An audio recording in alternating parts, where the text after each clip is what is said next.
A distressing video of Diddy in that hospital room is becoming viral. The tension in court has just reached its climax, and now Diddy is the one feeling the fallout. Word is that something hazardous happened, and he was sent to the hospital. Hey, what's up, guys? I have a confession to make. I'm probably one of the most accident-prone people in the world. Supporters believe he was assaulted.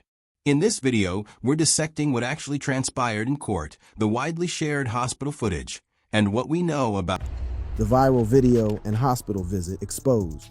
Press catching up with him. In a shocking plot twist revealed by the viral video and hospital visit, Diddy was transported from the Metropolitan Detention Center in Brooklyn to a hospital at approximately 10 o'clock at night. You guys are wondering where I'm at. I'm about to get surgery on my quad. I found out yesterday. They squeezed me in for today. I need to say to everybody in San Francisco, I won't be able to make it tonight. The timing is somewhat suspicious, but this hospital visit occurred hours after a superseding indictment was dropped in his federal case, according to Fox 5 New York. Dr. Wayne Hendricks, who used to work at MDC, where Diddy was staying, explained why they might have decided to transport him at night, saying it was either a coincidence or a calculated act of sympathy farming. Yes, and also, for a couple of reasons, staff, many correctional agencies are short-staffed. You also got to think about the security of the hospital and their operations. People are there to try to get better. They snuck him out like he was trying to ghost a bad Hinge date. The prison literally said, "No paraphernalia, please." I can understand that if word got out that he was getting his knee checked, the hospital parking lot would have been packed with Coachella crowd energy with all the cameras and looks. Let me paint a picture of how this late-night medical field trip went down because, according to multiple sources with receipts, it's actually kind of a serve. Diddy left MDC Brooklyn at around 10 o'clock p.m., ostensibly for an MRI. But let's be honest, who gets an MRI at that hour? Dr. Hendricks revealed the additional safety measures they took in order to keep this under wraps, which is sending me. What would happen, he would definitely go out in his institutional jumpsuit. He would be handcuffed, leg irons, and what we call a Martin chain, which is the waist, the chains around your waist, handcuffs, and then what we call a black box. Diddy didn't even get to have a hospital sleepover. He received his MRI and was sent straight back to his cell without any five-star hotel service. The way he went from being a private jet flyer to being in chains for a knee check speaks of a humble era. It's giving main character to side character pipeline, and the character development is completely unhinged according to Vibe. No prolonged stay, just in and out like it's a drive-through medical moment.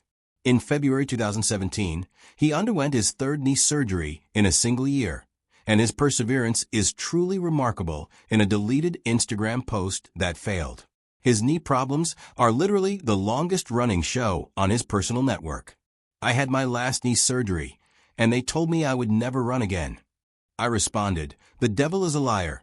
3 surgeries in 1 year, third time's a charm."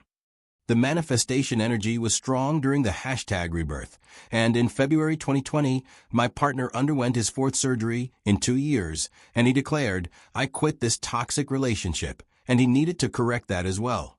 So he went live on Instagram to discuss. Hey, what's up, guys? I have a confession to make. I'm probably I used to be. I'm not anymore. One of the most accident-prone people in the world.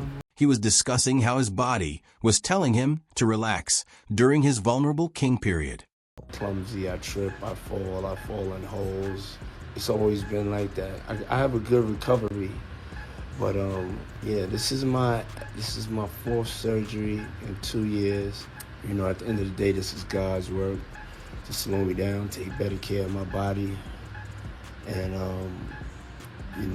really eat right and just stop treating my body like a machine. Since their 5th iteration, Danny's knee issues have essentially developed into a full medical film universe, and he's creating the so-called coincidence of chef's kiss timing. It may be a coincidence that his hospital stay occurred on January 30th, 2025, the same day a superseding indictment with more spicily worded allegations was dropped, but it's also Cassie's testimony and the shocking trial tea. how intense this trial is getting and how shocking the trial tea is. Cassie Venter's testimony in the Diddy trial has the entire internet in ruins. She began testifying on May 13, 2025, and as of May 15th, she is still there, sharing all the details of her 10 years with Diddy. Could we simply have a conversation regarding her fortitude and bravery in doing this when 8 months pregnant? For now, I need to take a nap. She's essentially reinventing what it means to be in your courageous era after responding to one email. Let's start with their meet cute, which turned out to be a meet creepy. According to CNN, Cassie testified that she had signed with Bad Boy Records when she was just 19 years old and that she had met Dylan in 2006. However, things took a turn for the worse when he kissed her on her 21st birthday in Las Vegas, leaving her completely bewildered. It's totally groomer behavior. Despite testifying, Cassie secured a 10-album deal. That because Diddy controlled her career, she produced hundreds of songs that were never released. That's not mentoring. It's manipulation using someone else's goal as a leash. It's emotional abuse disguised in a business contract, and I'm not up for it.